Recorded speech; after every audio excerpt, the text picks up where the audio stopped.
부활을 맛본 저희들, 부활을 경험한, 부활의 주님을 만난 우리들이 그 부활의 소식을 전하는 부활의 증인된 삶을 살아가야 됩니다. 하나님께서 우리를 다 불러서 주님의 복음을 전하는 자로 하나님의 나라를 확장하는 일에 힘쓰도록 각각의 처소에서, 각각의 위치에서 그 사명을 감당하도록 우리에게 사명을 주셨습니다. 맡겨주신 사명 잘 감당하시길 바랍니다. 내가 부족하고요, 내가 이런 그 삶을 사는데 사용되어지기가 부끄럽습니다. 주님 앞에 그런 말은 우리가 할 수 없습니다. 주님은 누구든지 불러서 주님의 일꾼으로 사용하고 계십니다. 그 영국의 월버포스라는 분이 있습니다. 월버포스는 영국의 노예제도를 폐지시킨 분으로 유명한 정치가입니다. 그런데 이분도 20대 중반쯤 돼서 일찍 정치에 입문했는데 정치를 그만두려고 한 적이 있었지요. 그런데 많은 고심을 하면서 존 뉴턴 목사님, 나 같은 죄인 살리신 그 작사하신 그 목사님과 편지를 주고받으면서 신앙 상담을 하면서 그 존 뉴턴 목사님을 통하여서 자신의 소명을 다시 한번 깨닫게 되고 회심을 하게 됩니다. 이 존 뉴턴 목사님은 편지로 이렇게 그에게 다시 권면을 합니다. 나는 주님이 국가를 위해 일하도록 당신을 세우셨다고 믿고 있으며 또 그렇게 되기를 기대합니다. 그렇게 편지를 보냈다는 겁니다.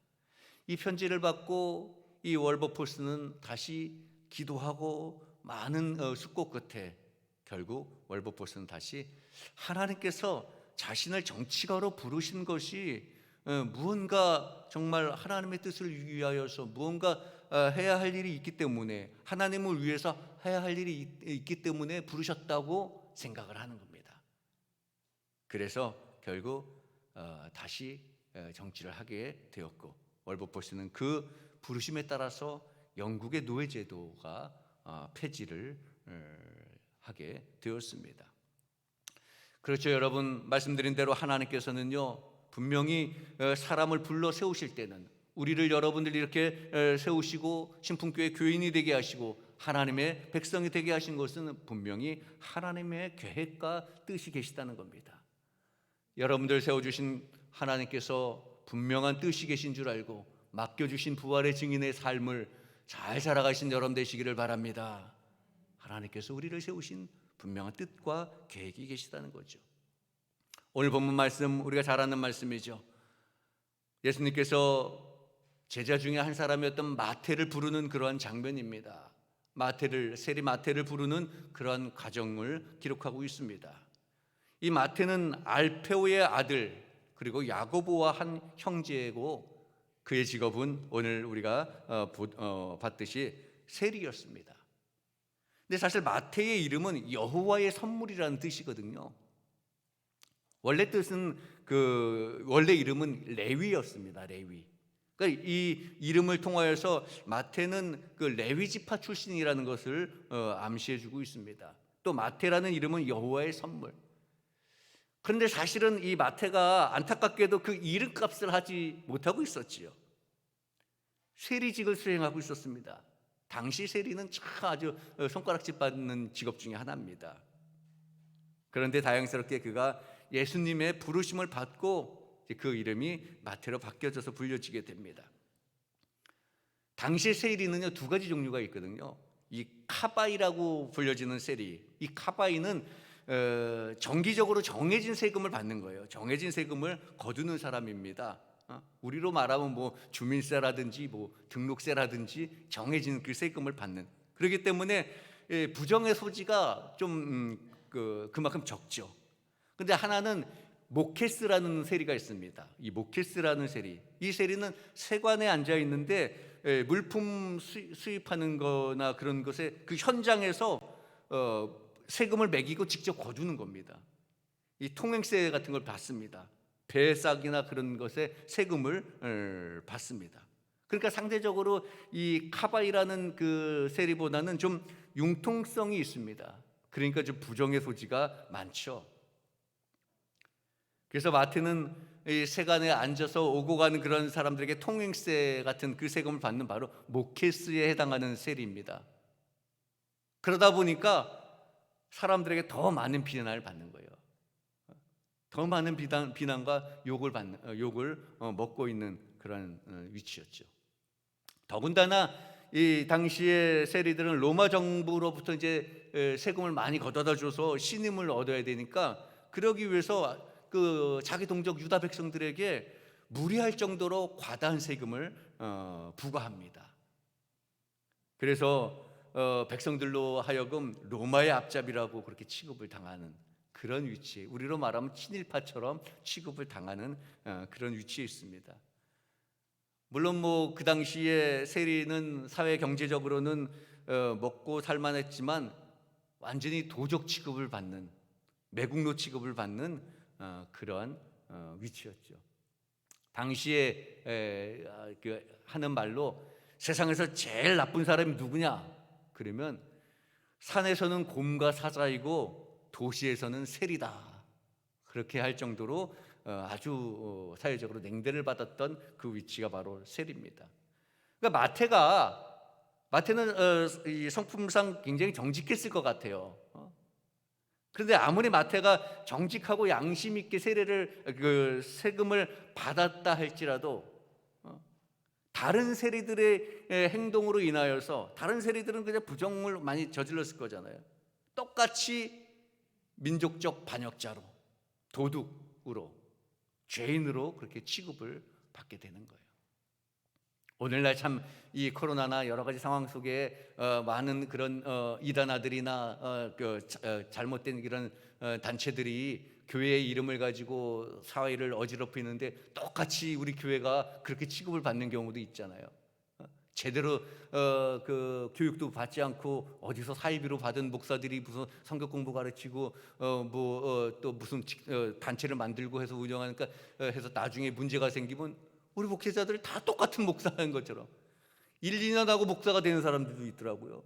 우리는 10년을 걸려야, 최소한 10년을 걸려야 목사가 되는데, 근데 똑같이 취급을 받아요. 마태 세례도 마찬가지였습니다. 그 당시에 다른 사람들의 부정부패와 그런 것 때문에 자기가 아무리 정직하게 한다 해도 똑같은 그런 취급을 받게 되었죠. 그런 상황에 있는 마태를 주님께서 부르신 거예요. 우리는 오늘 마태의 부르심을 통하여서 한번 생각해보고 교훈을 얻을 것이 있습니다. 먼저 주님께서는 세리인 레위를 부르셔서 하나님의 일꾼, 복음의 증인으로 삼기를 원하셨다는 겁니다. 하나님께서는 세상 사람들이 다 비판하고 다 부정하고 냉대했던 그 세리 마태를 부르셔서 하나님의 일꾼을 삼아주셨다는 거예요. 오늘 보면 27절에 주님은 세간에 앉아있던 마태를 제자로 부르십니다. 예수께서 나아가사 레위라 하는 세리가 세간에 앉아있는 것을 보시고 나를 따르라 하시니, 이제 마태를 주님께서 부르십니다. 이 주님의 부르심으로 인하여서 마태는 세관의 자리, 죄의 자리를 떠나서 이제 제자의 자리, 사도의 자리에 서게 되는 거예요. 그런데 이제 이후에 이 마태가 기록한 마태복음에 이 제자의 이름을 이렇게 열거하는데요. 10장 3절에 보면, 마태복음 10장 3절에 보면 쭉 이렇게 열거합니다. 빌립과 바돌로메, 도마와 세리 마태, 알페오의 아들 야고보와 다데오, 쭉 제자의 이름을 쭉 기록합니다. 그런데 세리 마태, 다른 그 사람들은 그냥 이름만 기록을 하잖아요. 그런데 자기 자신의 차례에 와서는 세리 마태라고 신분을 밝혀서 기록합니다. 앞에 세리라는 거 붙였어요. 이 마태가 쓴 거거든요, 본인이요. 왜 그랬을까요? 사실 제가 지난 주중에 그 새벽에 부활의 증인에 대해서 설교할 때 엠마오의 도상에서 기록할 때 엠마오 도상의 두 사람의 제자는 누군지 모르잖아요, 그죠? 누가복음에만 그 글로바라는 한 사람은 기록되는데 나머지 한 사람은 몰라요. 근데 누가복음을 기록한 그 나머지 한 사람은 바로 그 누가가 아닐까라고 제자들이 아니 그 학자들이 추측을 하거든요. 그런데 왜 이름을 기록하지 않았을까? 참 창피하잖아요. 부활의 주님을 만났는데도 몰라봤거든요. 차마 자기 이름을 거기다 쓸 수가 없기 때문에 글로버만 쓰고 나머지 한 사람은 그냥 이름을 밝히지 않았습니다. 부끄러우니까. 충분히 이해가 되는 그런 과정이에요. 그런데 세리 마태는 마태복음에 자신의 이름을 적습니다. 세리 마태라고 표현을 합니다. 왜 그랬을까? 분명히 누군가는 자신의 과거의 모습을 보고 이렇게 숨기려고 하잖아요. 우리도 그렇잖아요. 내 잘못들은 좀 숨기고 싶고 밝히고 싶지 않습니다. 그래서 실제로 숨기는 경우가 굉장히 많습니다. 그런데 왜 마태는 자신을 감추고 싶은 그런 심정도 있었을 텐데 그대로 그렇게 드러냈을까? 역사적으로 계속 드러나고 있는 거잖아요. 이 모습은요, 마태의 솔직한 과거에 대한 고백이 담겨져 있는 거예요. 짧은 한 그냥 세리 마태라는 이름이지만 자신의 그 솔직한 과거에 대한 고백이 있는 거예요. 회개의 모습이 있는 겁니다. 여러분, 우리도 신앙생활하면서 물론 잘할 때도 있고 잘 못할 때도 있습니다. 중요한 것은 우리가 회개의 모습이 있느냐 없느냐가 중요한 거지요. 잘 못했던 거 창피한 거 아니잖아요. 여러분, 우리가 신앙생활하면서 누가 잘못했다고 해서 너무 창피하게 한쪽으로 몰고 가지 마세요. 잘한 것만 칭찬하려고 하고 못한 것에 대해서 너무 비난하지 말자라는 겁니다. 잘 못할 수도 있는 겁니다. 그런데 중요한 것은 그 잘못한 부분에 내가 인정하고 그리고 내가 회개하고 회심하는 마음이 있는가? 우리는 잘못한 게 들춰나면 우리 스스로 엄청 화내잖아요, 그죠? 마태는 많은 사람들의 비난을 받고 살아가는 세리였습니다. 그런데도 우리 주님은 부르셨습니다. 여기는 어떤 의미가 있을까요? 자기 자신의 이름을 밝히기도 참 부끄러운 그런 직업을 가졌던 이 마태였는데 주님은 그 마태를 불러주셨다는 거예요. 마태는 또 자기 자신의 그 회심의 마음을 가지고 주님의 부르심에 응답하지요. 오늘 주님께서 이 마태와 같은 사람을 불렀다라는 것은요, 주님은 어떤 사람도 불러서 새롭게 하셔서 사용하신다라는 겁니다. 그런데 중요한 것은, 여기서 짚고 넘어갈 중요한 것은 이 마태인 세리를 불러 사용하실 때 마태의 자세입니다. 마태는 분명히 자신의 과거를 청산하는 분명한 회개와 그 고백이 있었습니다. 자신의 이름을 밝힐 정도로 회심의 그런 고백이 있었다라는 거예요. 그것이 있느냐 없느냐가 중요한 거예요. 사도 바울도 마찬가지입니다. 바울도 분명한 회개와 고백이 있었습니다. 그렇기 때문에 하나님의 큰 일꾼이 되었죠. 오늘날 우리의 교회가 거룩성을 잃어버렸다는 비판을 받는 이유가 바로 그거예요. 회심의 회개의 고백이 없다는 겁니다. 교회 안에, 우리 성도들의 마음에. 범죄자이고 죄인이 주님 앞에 나와서 신앙인이 되고 함께 신앙생활하는 것 참 귀하고 아름다운 일이죠. 그런데 우리가 교회만 나온다 해서 진정한 그리스도인일까? 여러분, 우리가 여기 주님 앞에 나와 예배드린다 해서 진정한 그리스도인이라고 자부할 수 있을까요? 우리 물론 다 그리스도인입니다. 기독교인이죠. 제가 여러분들은 저를 기독교인이 아니라고 부정하는 건 아니고요. 내가 정말 사도 바울이 고백한 것처럼 너희도 나처럼 이렇게 행하라고 제자들에게, 후학들에게 말한 것처럼 나도 그럴 수 있을까? 참된 기독교인이 되려면 어찌해야 되는가? 여러분, 정말 기독교인이 되려면 이 회심의 과정이 있어야 되는 겁니다. 죄의 회개의 고백이 있어야 되는 거예요. 그리고 그 증거로 변화된 행동의 열매가 있어야 되는 겁니다. 이런 모습이 없이 겉모습만 보고 겉모습만 내세우면, 그리고 그 내세운 겉모습의 모습을 보고 사람을 세우니까 문제가 생기는 겁니다. 바울은 주님을 핍박하다가 다메섹 도상에서 부활하신 주님을 만납니다. 그리고 아라비아 광야로 가서 3년 동안 정말 뼈를 깎는 그런 고통과 수련의 시간을 보내지요. 그리고 복음의 전도자 증인의 삶을 시작하는 거예요. 그것으로 끝이 아니죠. 바울은 시간이 날 때마다 자신의 과거의 죄를 고백하면서 반성합니다. 바로 그런 회개의 모습, 그런 고백의 모습이 바울을 바울되게 한 겁니다. 이런 과정 없이 주님을 사용하지 않는다라는 거예요. 그런 마음이 없는 자를 주님을 사용하지 않는다라는 거예요. 근데 오늘날 우리가 교회 안에서 한국교회가 그런 과정 없이 겉모습만 보고 세우다 보니까 어려움을 당하게 되는 거죠. 장로님을 세우든 권사님을 세우든 뭐 교단의 감독을 세우든 감리사를 세우든 누굴 세우든, 이번 연회 때 우리가 지방의 감리사님이 새로 피택이 되셨는데, 선출을 되셨는데 각 지방에 지금 다 이제 새롭게 시작합니다. 어떤 사람을 세우든지 간에 정말 우리가 회개하는 모습, 내 죄를 고백하는 모습, 그런 모습이 없이 세워진다면 어려움을 겪게 된다는 거지요. 겉모습만 보고 세운다면, 겉모습의 이력과 화려한 어떤 경력만 보고 세운다면 어려워지는 겁니다. 장로님이 될 때도 자신의 과거의 죄에 대한 고백이 있고 회심이 있고, 그래서 그거에 맞는 변화된 행동의 열매가 있어야 되는 거예요. 권사님이 되는 것도 마찬가지입니다. 집사님이 되는 것도 마찬가지예요. 우리가 그리스도인으로 세상에 살아가는 것도 마찬가지예요. 내 과거의 죄를 고백하고 회개하고 그거에 맞는 행동의 열매가 맺혀져야 되는 겁니다. 그렇지 않고서는 우리가 하나님의 백성, 그리스도인이라고, 정말 찐 그리스도인이라고 흔히 요즘 말하는 찐이라고 말할 수 있을까요?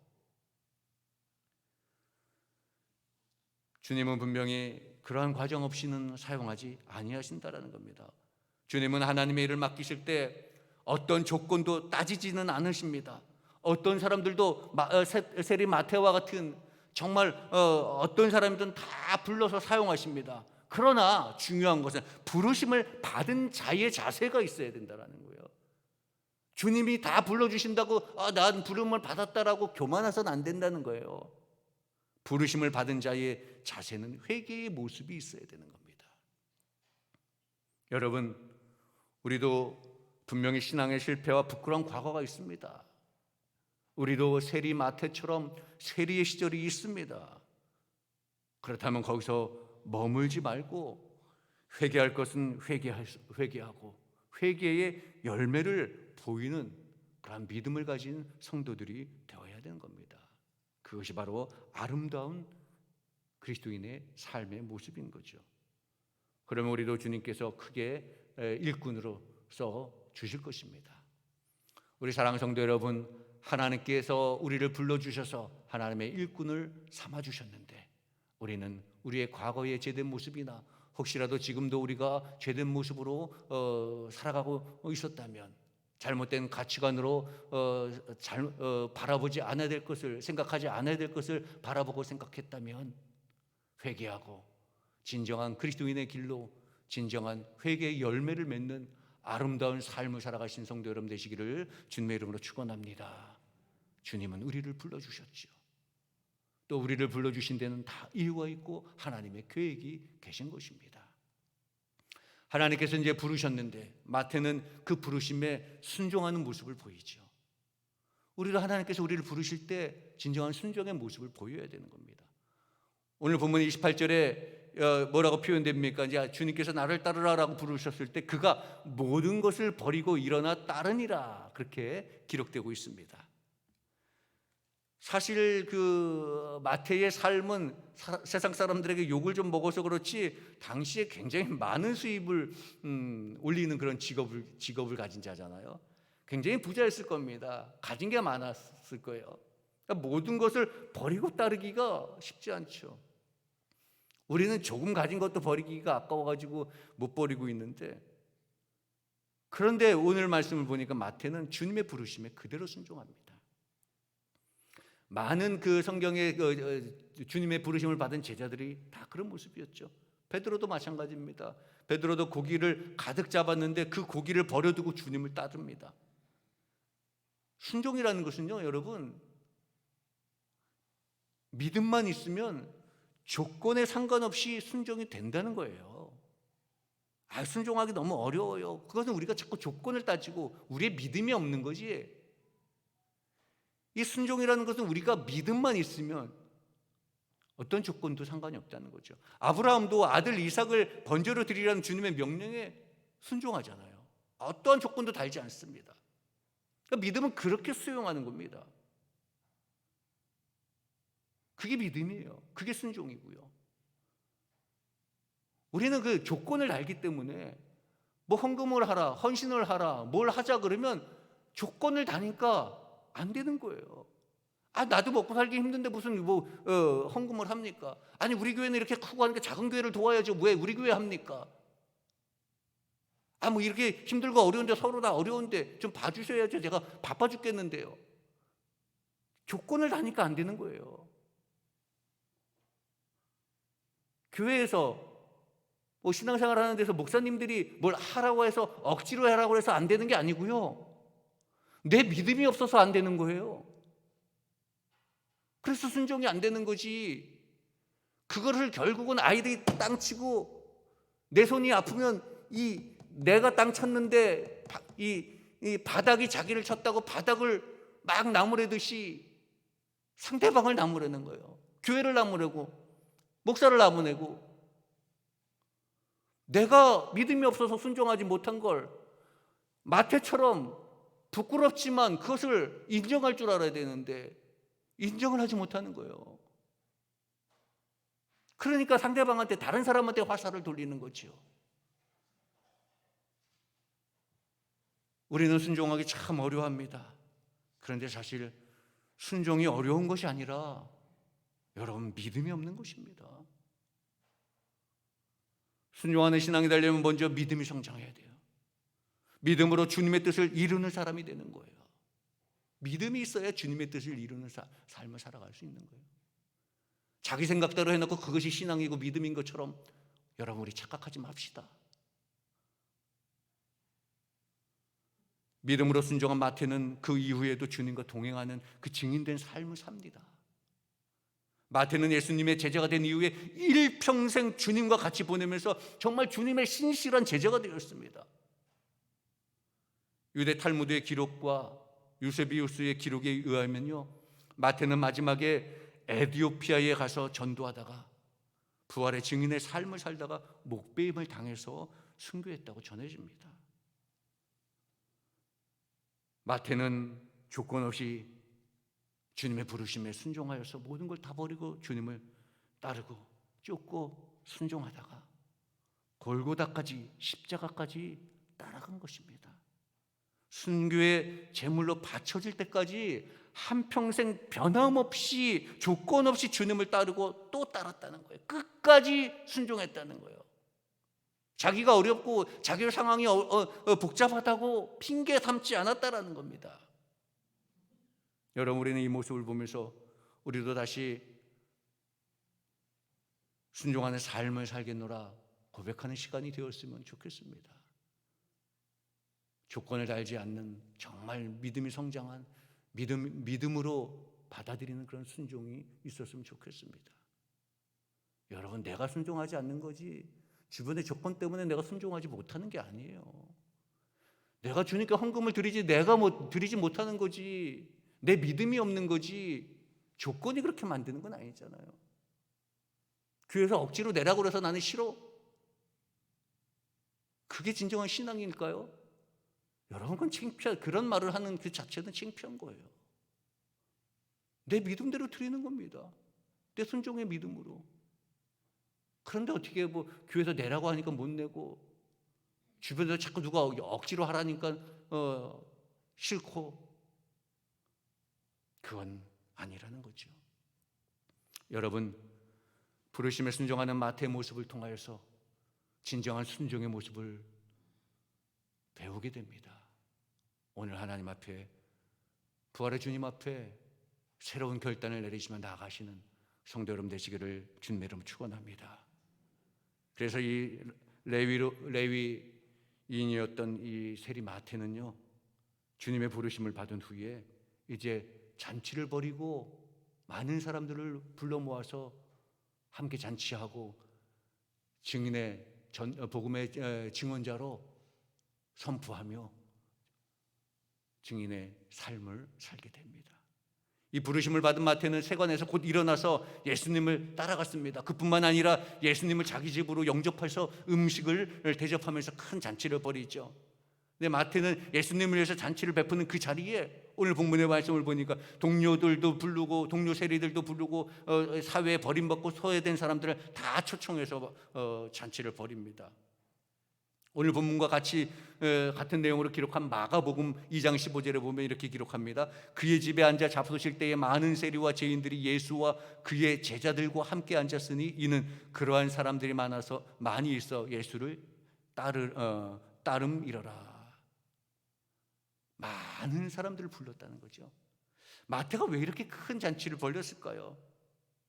그 자리는 당연히 구원받은 감사의 자리였습니다. 그리고 그 자리는 새 출발의 뜻이 담겨져 있던 자리고요. 결정적으로는 그 자리는 예수님을 증거하는 전도의 자리, 증인의 자리였다는 거예요. 그냥 기뻐서 잔치 벌렸던 그 정도가 아니고요. 그냥 예수님만 초청해서 벌였던 그런 잔치 정도가 아니고 복음에 증거하는 복음의 증인의 자리였다는 거죠. 마태는 잔치자리에 예수님만 초청하지 아니하고 그동안 마태와 자신과 함께했던 세리들과 죄인들을 다 초청하면서 예수님이 어떤 분이신지를 증거한 겁니다. 전도의 기회를 마련한 거죠. 그 장소에. 그냥 오라고 하면 안 올 테니까 성대한 잔치를 베풀어서 오라고 하는 거예요. 이런 마태의 모습을 보면서 우리도 한번 생각해 봅니다. 우리가 영혼 구원을 위하여서 이 구원 사역을 위하여서 복음의 증인된 삶을 살기 위해서 우리가 얼마나 많은 물질을 드리고 얼마나 많은 시간을 드리고 얼마나 정말 최선을 다했는지 얼마나 열심을 보였는지 우리 한번 생각해 봐야 되는 겁니다. 많은 조건을 따지고 그렇잖아요. 이래서 안 되고 저래서 안 되고 이래서 기분이 안 좋고 저래서 기분이 안 좋고 그래서 못하고. 마태는 그렇지 않았습니다. 전적으로 순종하고 자기 것을 다 들여서 많은 사람들 초청해서 불러서 물질도 헌신하고 시간도 헌신하고 정말 열심을 다했습니다. 오늘 우리는 부활절을 지나고 부활의 증인의 삶을 결단합니다. 부활의 증인이라는 말들을 많이 듣게 됩니다. 듣는 것에만 끝나는 것이 아니라 나는 그런 모습으로 살고 있는지 나의 마음가짐은 어떤지 우리는 저와 여러분 함께 돌아보는 그런 시간이 되었으면 좋겠습니다.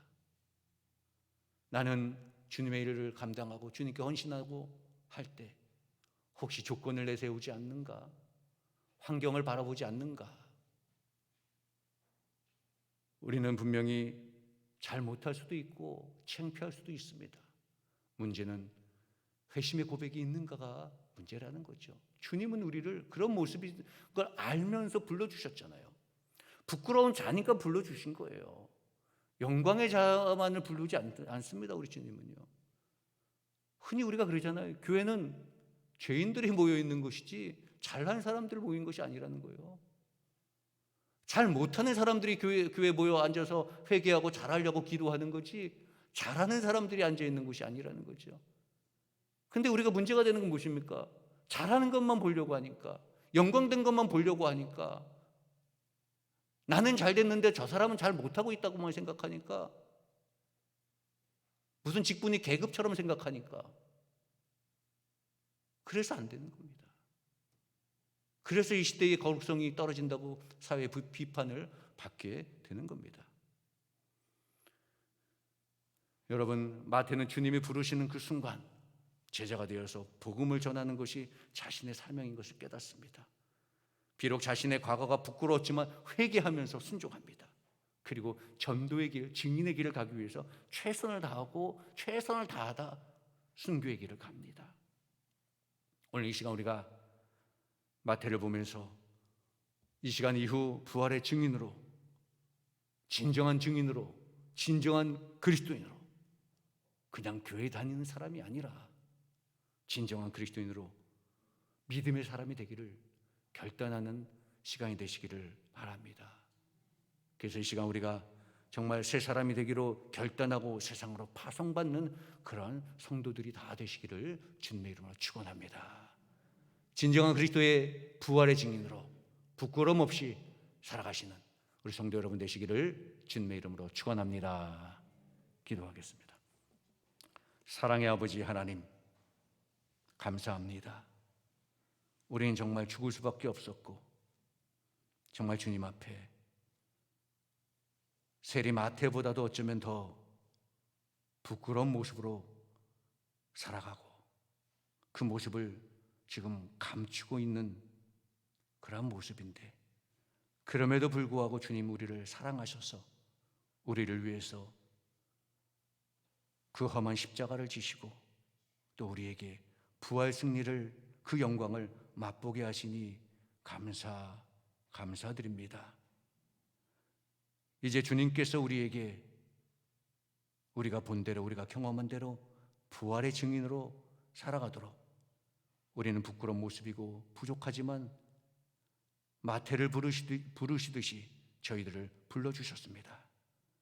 하나님의 뜻과 그 계획이 있는 줄로 믿고 부르심에 전적으로 순종하여 우리의 환경과 조건을 달지 아니하고 순수한 복음의 열정과 믿음으로 맡겨주신 사명 잘 감당하는 저희들이 되게 하여 주옵소서. 우리의 자신은 과거가 좀 부끄럽다 할지라도 회개하며 순종하며 끝까지 복음을 위해서 충성을 다하는 믿음의 성도들이 되게 하여 주옵소서. 우리 주 예수 그리스도 이름으로 기도하옵나이다. 아멘.